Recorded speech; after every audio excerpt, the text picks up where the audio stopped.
or fundamental science or basic science. I mean, all these words are imprecise, all of them. Namely, don't think about application. Just forget applications.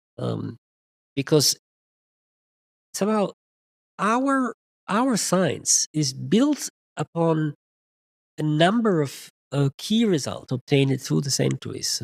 If you look at each of one, no one was looking for application. And if he had looked for application at his own time, he wouldn't have got there. So it's obvious that we need to just ask the question, what's behind things? How can I understand better at the fundamental level? Applications will come out, sometimes fortunately, sometimes unfortunately, because sometimes applications are to kill people and to make war. And let's not go into that. So you're the organizer of a research initiative called the Quantum Information Structure of Space-Time, and this brings together theorists, experimentalists, and philosophers. Can you tell us why you think it's so useful to bring together that group of people and what you're trying to answer through this initiative? Yeah, thank you for this question. Quantum Information Structure of Space-Time, the short name is KISS.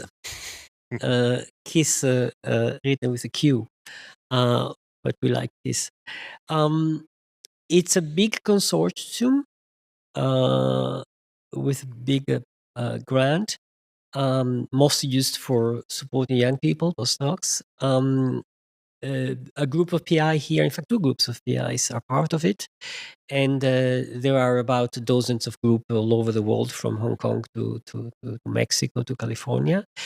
And the aim is to bring together 2 communities, or actually 3 communities. The 2 communities are quantum of information and quantum gravity.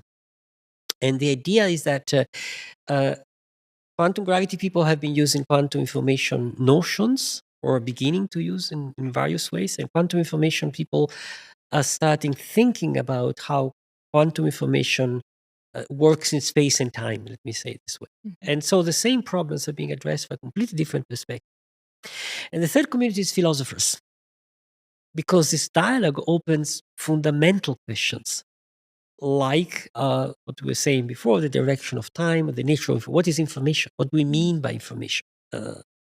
And in quantum gravity, it's a theory which is not written in space-time. So in some sense, space-time have to be rethought to come out from the theory in some way.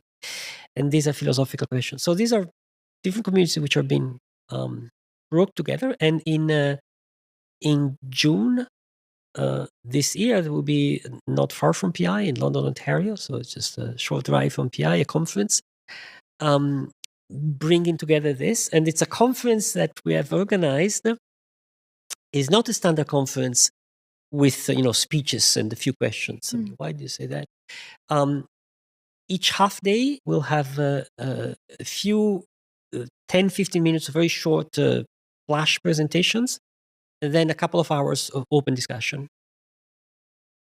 Everybody with everybody, in which the different opinion are being with a good chair who sort of tries to balance and follow. So discussion, comparison, point of view, because there are these communities, quantum information, quantum gravity, and philosophers who look at these things, which have different ways of viewing the same thing. So we want to compare and of course, learn from these differences. Are there frustrations that tend to come up when people with such different backgrounds and education are trying to discuss a topic with each other? Yeah, absolutely. Because there are things you give for granted. Then the person who's a good scientist come to you and say you're wrong. Say, wait, you're wrong. You are wrong, and that's frustrating. And then, but that's great, because I think that's how the process of knowledge works. And we learn from experiments, but we even more learn from continuous exchange of perspective. And the more we listen to other perspective, and that's a great opportunity, I think, because quantum information has boomed for various reasons in the last decade, probably.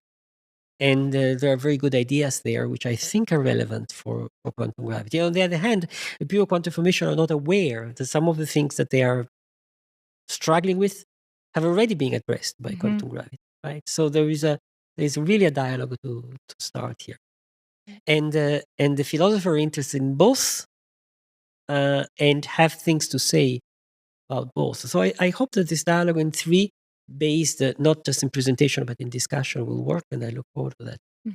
After I'm sorry. After 2 years of lockdown, of pandemics, and people staying at home, how have you felt distinctly the absence of in-person gatherings with other researchers and scientists, getting together in the same place? A little bit, yes. It has, for me, it has not been dramatic because we're all on the internet, we're not on Zoom, but being always on Zoom is also painful. And this morning, finally, is the first day I'm back in PI. So long. Finally, I was with a young colleague, Laminia Giacomini, in front of a blackboard writing things and saying, "No, wait, it's not this, it's not that." Oh, what a pleasure. It was so long this didn't happen. Beautiful. And from reading the website for this KISS initiative, it seems that a major goal is to deepen the understanding of information. Could you just tell us what you think of information as meaning and why you think that information is so fundamental? Yes, information is a very tricky word because the spectrum of meanings is very wide. Extremely wide. So it's also when talking about information, people often get confused because in a debate, in a dialogue, people mean different things, and you go from the most complex one. I mean, you have information about your father. Of course, I know a lot about my father. Right? To the most basic one, which is my little card here contains so many megabyte of information. Okay, obviously the two are connected somehow, but the two are very different, completely different. About your father is something that has to do with meaning. In that case, with rather even emotions, but certainly it's interpreted information in some sense. So it has to do something that needs to be decoded, that can be translated. While in the case of the memory card, just counting something is a number of counting something. So I counted the number of atoms or counting the number of something. In this spectrum, I think that what is interesting is exactly the spectrum that it has so many possible meanings. But what the most interesting is the basic one. And the basic one, there's a very simple notion of information which is purely physical, which is correlation. When two things know about one another. If you glue two things, if one point one direction, the other also point that direction. So if you have information about one, if you know one, you know the other one. So one has information about that, meaning that there is a correlation between the two. That's the basic notion of information. It's purely physical, nothing mental, nothing, no meaning, no significance, no. That's the basic notion of information. And I think this notion of information is fundamental. Not because the world is made by information. The world is made by stuff, by variable, by things which are, but because the world is made by relations. The properties of things are relative to something else. So if you want to describe the structural world, you're always talking about how one thing affects another one, so how they get correlated to the other one. So immediately you can quantify how much things affect one another by using the notion of information. And this means not that information is a ingredient of the world, but it's a key ingredient of our thinking about the world, our thinking about the variables. And I think quantum mechanics itself can be largely thought in this way. I've been thinking this since back in the 90s when I started thinking about the notion of quantum mechanics. And because of that, I think in quantum gravity also it could be a fundamental role to thinking about information systems have about one another.